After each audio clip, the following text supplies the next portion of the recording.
মহাকুম্ভত মহান কাম কৰিলে ফাৰহান আলমে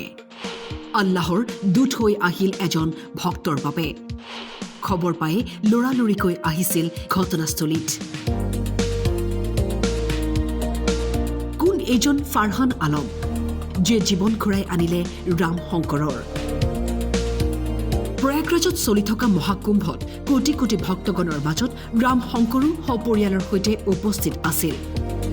কিন্তু হঠাৎ হৃদৰোগত আক্ৰান্ত হৈ অচেতন হৈ পৰিছিল ৰাম শংকৰ পত্নী আৰু সন্তান কান্দোনত ভাগি পৰিছিল জীৱন মৃত্যুৰে যুঁজি থকা ভক্ত ৰাম শংকৰৰ খবৰ পাইছিল ফাৰহান আলমে লৰালৰিকৈ ঘটনাস্থলীত উপস্থিত হৈ আৰম্ভ কৰিছিল চিপিআৰ দিবলৈ আৰু কেইটামান মুহূৰ্তৰ পিছত পুনৰ উশাহ ল'বলৈ ধৰিলে ভক্তজনে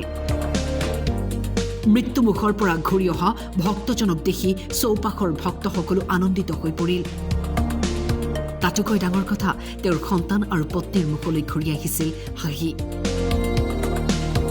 জানিব পৰা মতে আল্লাহৰ দূত হৈ অহা ফাৰহান আলমে বৰ্তমান কাম কৰি আছে শিশু অধিকাৰৰ ওপৰত সমাজকৰ্মী ফাৰহানে এই মহৎ কাম কৰি কয় মোৰ সাধ্য অনুসৰি মই কাম কৰি গৈছো বাকী সকলো আল্লাহৰ ওপৰত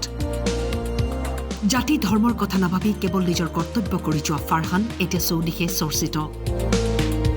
নিউজ ডেস্ক টাইম 8